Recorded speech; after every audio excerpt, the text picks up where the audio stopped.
ஒரு new car வாங்கணும்னு நினைக்கிறவங்க ஃபஸ்ட்டு இந்த காரை பார்த்துட்டு அதுக்கப்புறம் போய் பிளான் பண்ணுங்கள். இந்த காரில் பார்த்தீங்கன்னா இன்னும் ஸ்டிக்கர் கூட பிரிக்கல. அந்த ஸ்டிக்கர் பார்த்தீங்கன்னா உங்களுக்கு தெரியும். Hi friends, welcome to top gear cars. இன்றைக்கி நம்ம பார்க்க போகிற கார் வந்து பார்த்தீங்கன்னா டாடா பஞ்ச் கிரியேட்டிவ் ப்ளஸ்.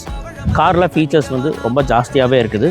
காரில் auto mirror, ABS, music player வந்து பார்த்திங்கன்னா இன்ஃபோர்டைன்மெண்ட், அதாவது இதில் உங்களுக்கு மேப்லேருந்து எல்லா ஆப்ஷனும், இது ஏசிலேருந்து எல்லாமே கண்ட்ரோல் பண்ணுறக்கூடிய எல்லா ஆப்ஷனும் இருக்குது. அது போக வந்து பார்த்திங்கன்னா க்ரூஸ் கண்ட்ரோல் ஆப்ஷன் இருக்குது, alloy wheels, ABS, rear AC, sunroof இருக்குது. அது போக வயர்லெஸ் சார்ஜிங் ஆப்ஷனும் இந்த காரில் அவைலபிள் தான். ஃபோன் நீங்கள் வச்சிங்கன்னா ஆட்டோமேட்டிக்காக அப்படியே சார்ஜ் ஏறுற ஆப்ஷன் வரைக்கும் எல்லாமே இருக்குது. இந்த கார் வந்து பார்த்திங்கன்னா புது கார் வந்து பார்த்திங்கன்னா 10,75,000 வருது.